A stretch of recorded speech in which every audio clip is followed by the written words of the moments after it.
नमस्कार। मैं हिम्मत सेठ एक बार फिर आपके सामने उपस्थित हूं एक नए विषय को लेकर। हम महावीर समता संदेश यूट्यूब चैनल से बोल रहे हैं और आपका बहुत बहुत स्वागत है हमारे इस यूट्यूब चैनल पर। दोस्तों, आज हम एक ऐसे संगठन की बात करने वाले हैं जिसका 100 साल का इतिहास है, लेकिन वो इतिहास धोखे और अविश्वसनीयता से भरा हुआ है। हमारे साथ आज सुरेश खेरनार साहब हैं जो इस विषय पर बात करेंगे। डॉक्टर सुरेश खैरनार एक बहुत ही प्रतिष्ठित डॉक्टर हैं। डॉक्टर नागपुर के रहने वाले हैं आप, और सामाजिक कार्यों में और समाजवादी पार्टी के कार्यों में पहले बहुत ज़्यादा जुड़े हुए थे, और अभी भी कई समाजवादी संगठनों के साथ आपका तालमेल है। आप राष्ट्रीय सेवा दल के अध्यक्ष भी रहे। हमारी मुंबई में एक सम्मेलन में मुलाकात हुई थी, और उसके पहले मैंने आपको आमंत्रित किया था। हाँ, भारत छोड़ो आंदोलन के 75 साल हुए थे, तब हमारी मुलाकात हुई थी, और मैंने आपको उदयपुर आने के लिए आमंत्रित किया था। उस समय किसी वजह से नहीं आए, पर बाद में आप उदयपुर आए, हमारे साथ 2 दिन रहे, हमारी 2-3 गोष्ठियों में आपने भाग लिया, और हमें बहुत अच्छा आपके साथ बैठने का अवसर मिला। और आपसे उसके बाद लगातार फोन पे, यूट्यूब के माध्यम से या व्हाट्सएप के माध्यम से बातचीत होती रहती है, और आपका बहुत ही अच्छा अध्ययन भी है। बहुत सारे विषयों पर आप लिखते हैं। सबसे बड़ी बात यह है कि आपका भ्रमण काफी रहा। आप बंगाल में रहे काफी साल तक, आप कश्मीर में रहे, आप इधर उधर मतलब कई जगह पे रहे। फिलिस्तीनी का आप अध्यक्ष रहे, भारत फिलिस्तीनी जो महासंघ संगठन बना हुआ है उसके भी अध्यक्ष रहे आप। इस तरह से काफी जगह जुड़े हुए हैं आप, और आरएसएस के ऊपर आपका बहुत अच्छी पकड़ है। तो मैं आपसे ये कह रहा था कि 100 साल का जो संगठन है और उसका जो अविश्वसनीय और धोखे का विश्वास है, वो संगठन आरएसएस का संगठन ही है, जिसकी आजकल बहुत ज्यादा चर्चा हो रही है। और उसके चर्चा के 2-3 कारण हैं। एक कारण तो यही है कि उनके 100 साल पूरे हो गए हैं, और 100 साल में ये पूछा जा रहा है कि देश सेवा के लिए या देश के लोगों के लिए आपने क्या काम किया। ऐसा कोई काम लगता ही नहीं है कि जो देश सेवा के लिए किया हो। आपने जरूर सत्ता हथियाने के लिए कुछ काम किए, लेकिन देश सेवा उसमें नहीं थी।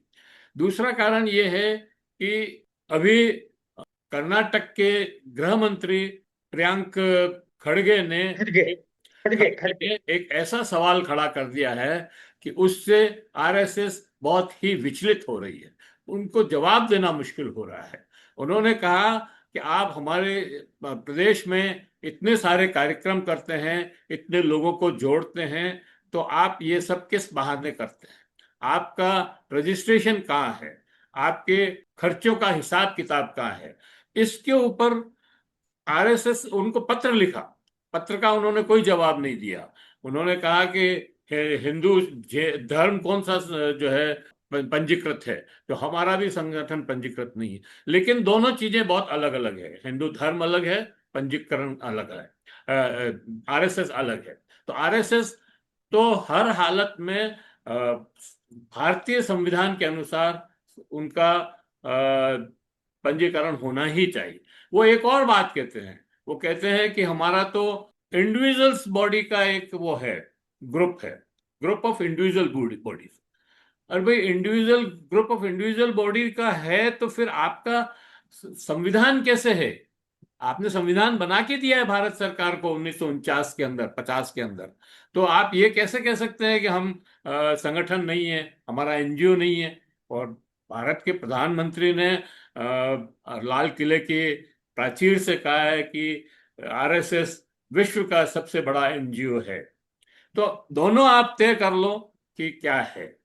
तीसरी बात यह है कि इस समय एक ऐसा कांड हुआ है कि जिसका पूरे आरएसएस, बीजेपी, सत्ता और सब में खलबली मची हुई है। तो वो है राम मंदिर के चढ़ावे पर में हस्तक्षेप और चोरी। न केवल राम मंदिर चढ़ावे की चोरी है, बल्कि ये चोरी जब से ट्रस्ट बना है, जब से मंदिर निर्माण का काम शुरू हुआ है, मंदिर बनने की घोषणा हुई है, तभी से ये चोरी शुरू हो गई। कोई जमीनों में चोरी हुई है, कोई सामग्री जो निर्माण सामग्री उसमें कमीशन खोरी हुई है, 40% कमीशन खोरी के आरोप लग रहे हैं। और इस तरह से पूरा खेल जो है आरएसएस के हाथ से निकलने जैसा हो रहा है। और लग रहा है कि आरएसएस इस समय 100 साल के इतिहास के होने के बाद भी पूरी तरह फंसी हुई है। पूरी चीज बात हम करेंगे डॉक्टर सुरेश खेरनार से। डॉक्टर सुरेश खेरनार, आपका बहुत बहुत स्वागत है हमारे इस यूट्यूब चैनल पर। मैंने छोटी सी एक भूमिका बनाई है सारे बातों को लेकर के। आप इसमें क्या ऐड कर सकते हैं? क्या इसमें आप सोचते हैं? क्या हमारे दर्शकों को नई बात बताने चाहते हैं? वो आप बताएं। मैं यही बात बताना चाहूंगा कि मैं राष्ट्र सेवा दल में आने के पहले बचपन में मैं आरएसएस में गया हूँ।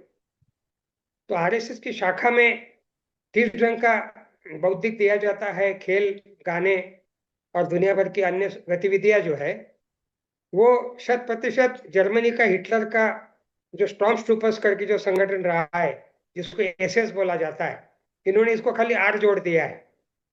तो आरएसएस का पूरा की पूरा जो नकल है वो जर्मनी के हिटलर के और मुसोलिनी के बलाला नाम का एक संगठन था इटली में।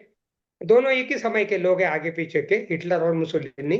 ये दोनों फासिस्ट विचारधारा के लोग थे और इनको रोल मॉडल बना के आरएसएस की स्थापना की गई 1925 में। उनके जो संस्थापक डॉक्टर बीएस मुंजे, जिनको धर्मवीर मुंजे भी बोला जाता है महाराष्ट्र में, जो हेडगेवार के गुरु थे, वो खुद मुसोलिनी से इटली में जाके मिले हैं राउंड टेबल कॉन्फ्रेंस के बाद में, वापसी के सफर में। और वो सब उनकी डायरी के पन्नों में मौजूद है, हिस्ट्री में। उसका मैं तफसील में नहीं जाऊंगा। 23 जनवरी 2015 के फ्रंट लाइन का स्पेशल इश्यू निकला है, द फासिस्ट कनेक्शन। इसमें एजी नुरानी का 13 पन्नों का स्टोरी है और वो पूरा हिस्टोरिकल उन्होंने वक्त दिया हुआ है।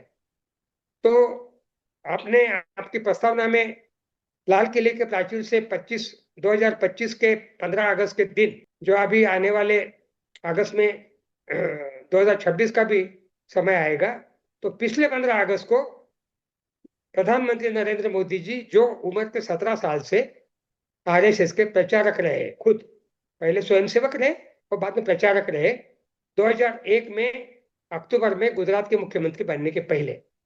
अब ये व्यक्ति, जब आप हमारे देश का सबसे बड़े पद का प्रमुख बना हुआ है, वो खुद लाल किले से बोल रहा है कि आरएसएस विश्व का सबसे बड़ा एनजीओ है।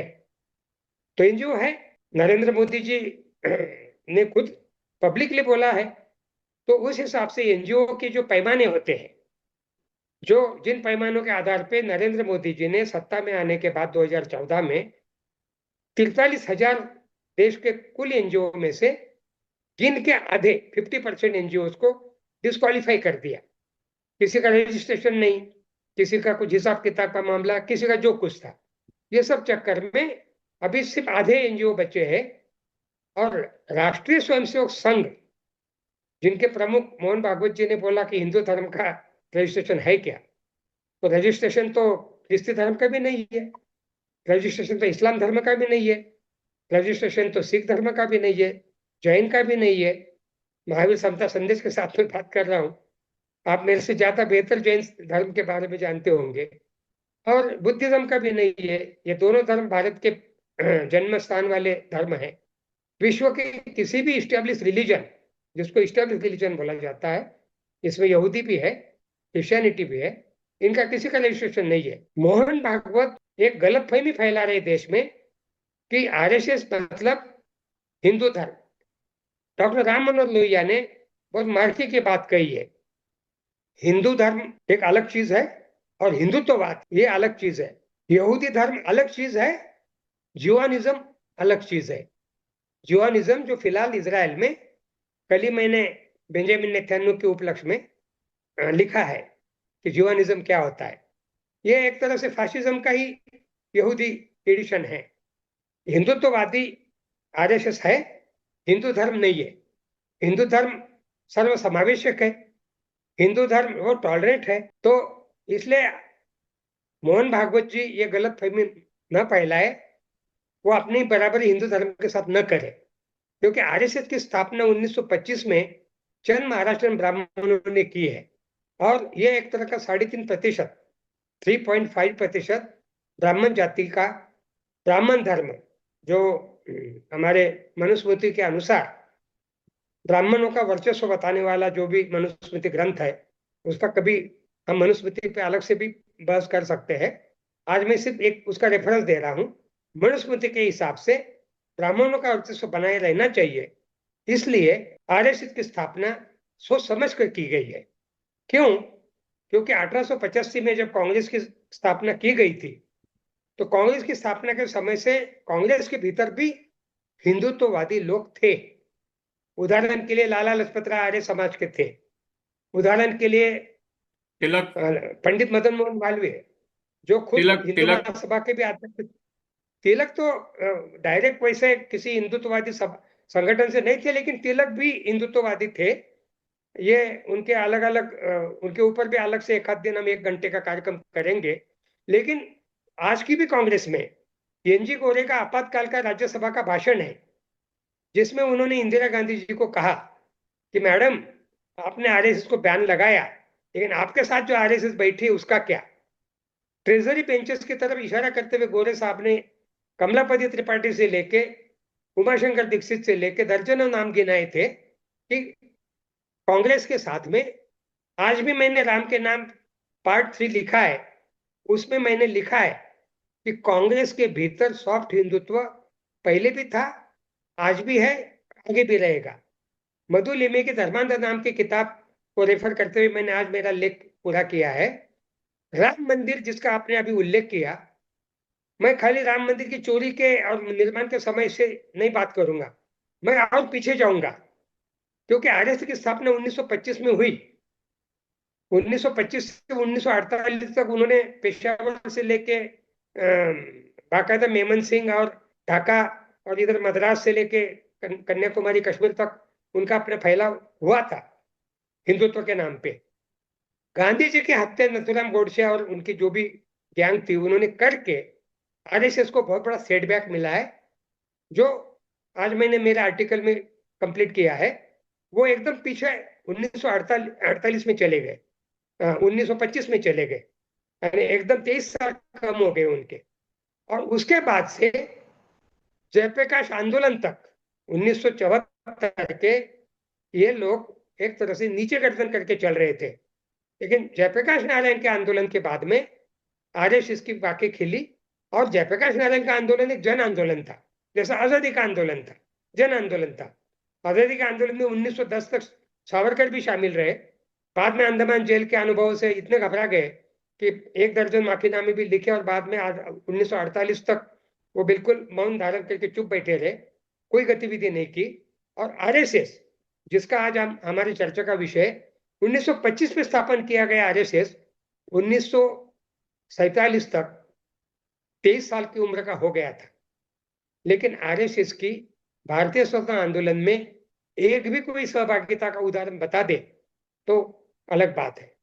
तो इस ढंग का आरएसएस, जो शुद्ध रूप से हिंदुत्व का आधार पर एक संगठन बनाने के लिए, जैसा हिटलर ने और मुसोलिनी ने फासिज्म के आधार पर बनाया था, उसी ढंग का ये इंडियन एडिशन ऑफ फासिस्ट संगठन, जो आज 101 साल का, अभी 2-3 महीने के बाद में जो दसरा आएगा उसमें और एक साल ऐड होगा, 101 साल इनका कंप्लीट हो रहा है।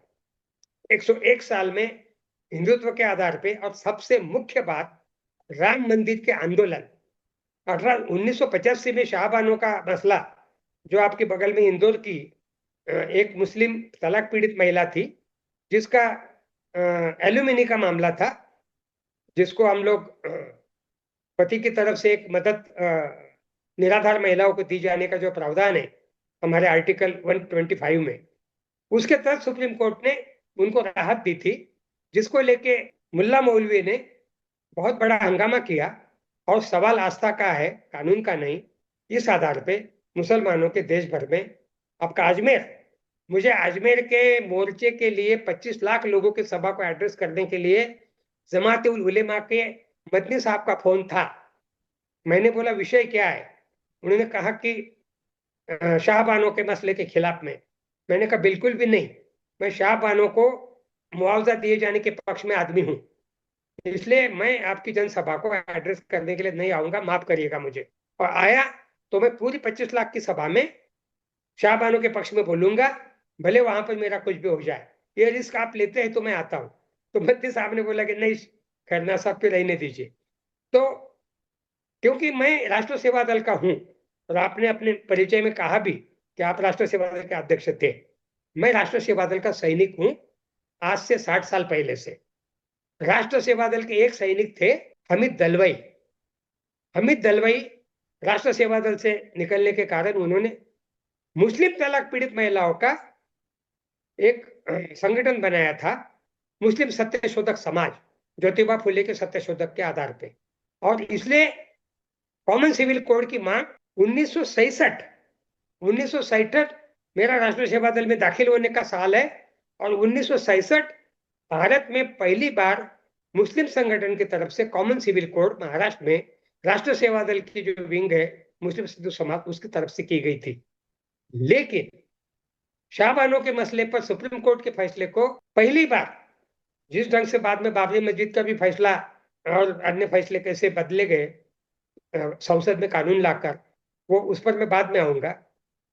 राजीव गांधी ने मुसलमानों के देश भर के सब इतने सारे हवाला देखकर 1986 में संसद में कानून लाकर शाहबानों के सुप्रीम कोर्ट के फैसलों को बदल डाला। ये विश्व हिंदू परिषद, राष्ट्रीय स्वयंसेवक संघ, भारतीय जनसंघ, उस समय जनसंघ ही था, 86 में बाद नहीं, में बीजेपी बन गया था। बीजेपी बन गई थी। हाँ, बीजेपी बन गया था। हाँ, 1980 में बन गई थी।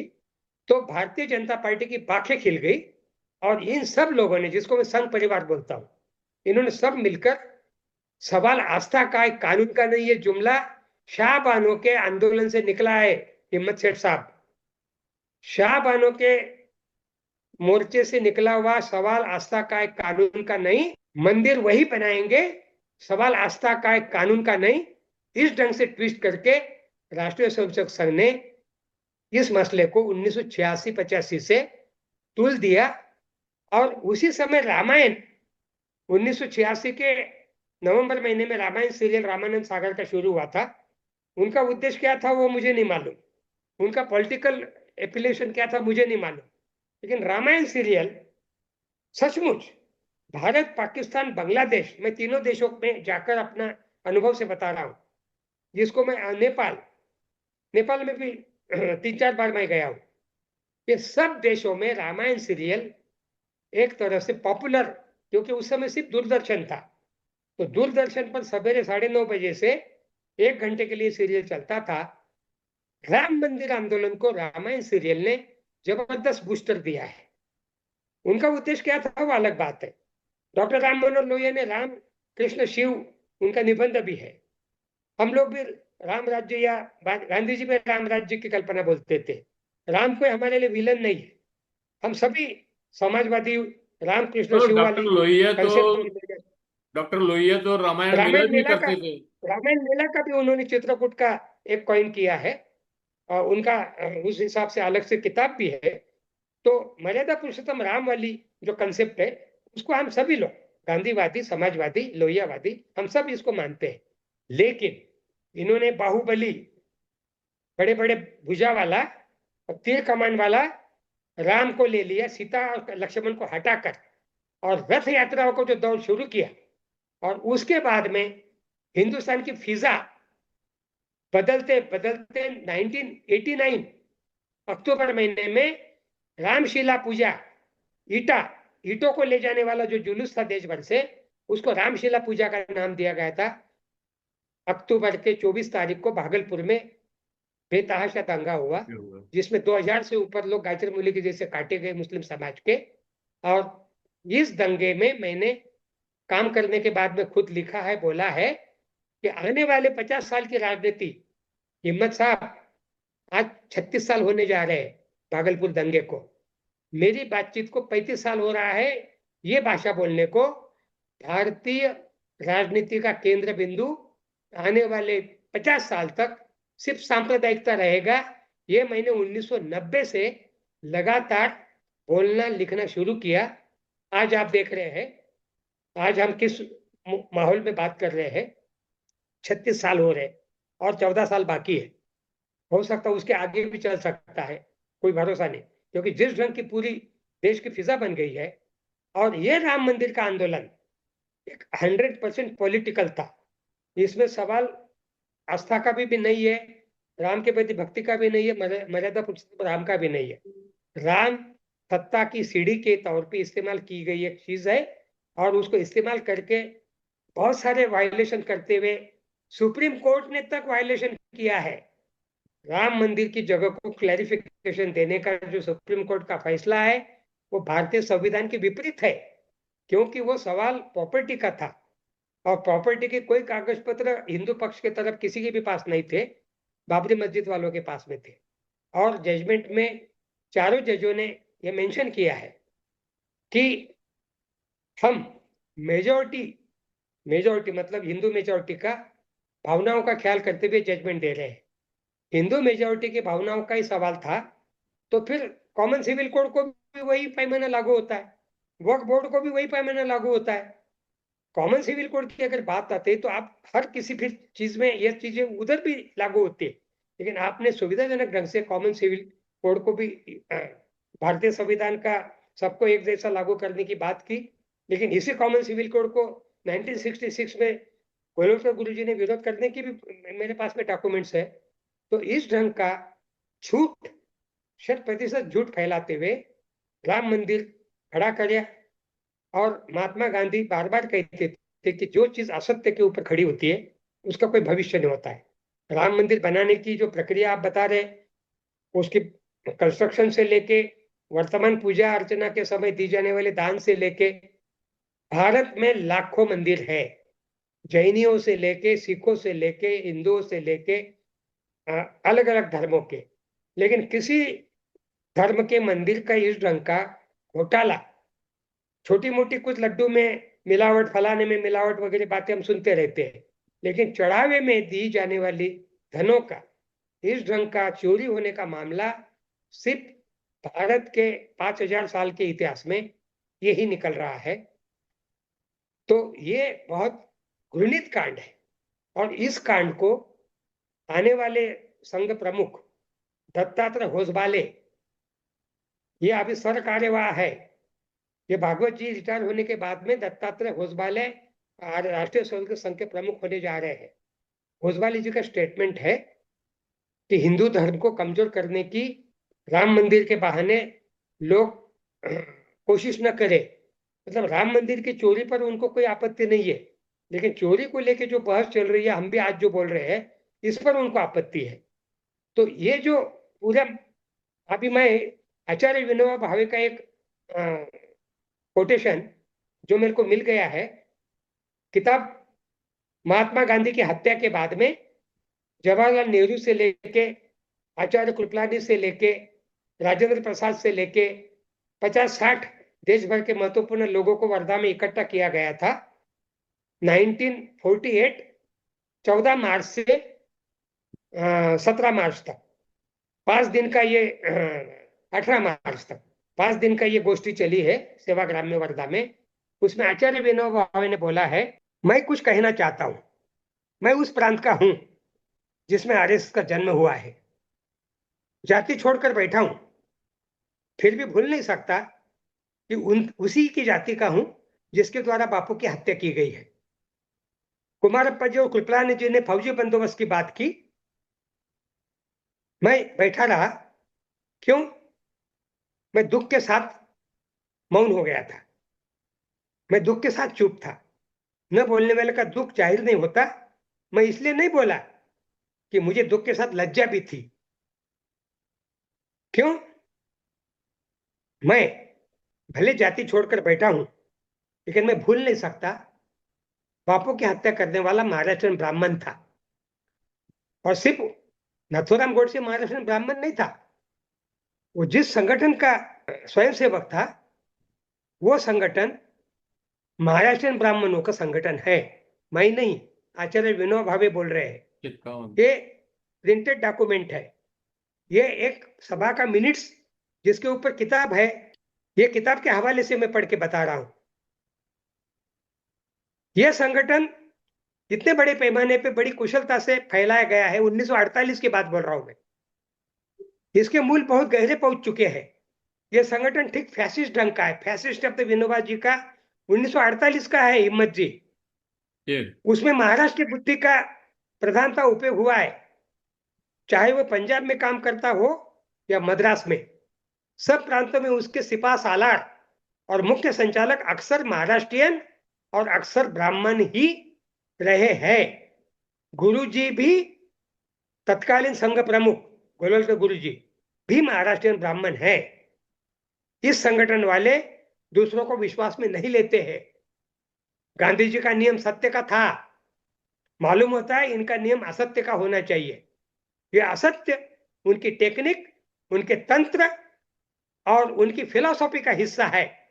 आचार्य विनोबा भावे बोल रहे हैं, महात्मा गांधी के प्रथम सत्याग्रही।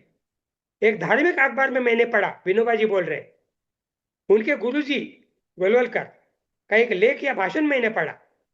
उन्होंने लिखा है कि हिंदू धर्म का उत्तम आदर्श अर्जुन है। उसे अपने गुरुजनों के लिए आदर और प्रेम था, लेकिन युद्ध में सामने देखकर वो घबरा गया था।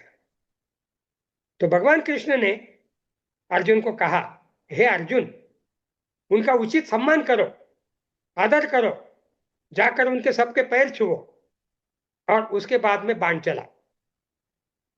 उसने गुरुजनों को प्रणाम किया और उनकी हत्या की। इस प्रकार की हत्या जो कर सकता है वो स्थित प्रज्ञ है, ये गोलोक गुरु जी बोलते हैं। वे लोग गीता के मुझसे कम उपासक नहीं है। वे गीता की उतनी श्रद्धा से रोज पढ़ते होंगे जितनी श्रद्धा से मेरे मन में है। मनुष्य यदि पूज्य गुरुजनों की हत्या कर सके तो वह स्थित प्रज्ञ होता है, ये उनकी गीता का तात्पर्य है।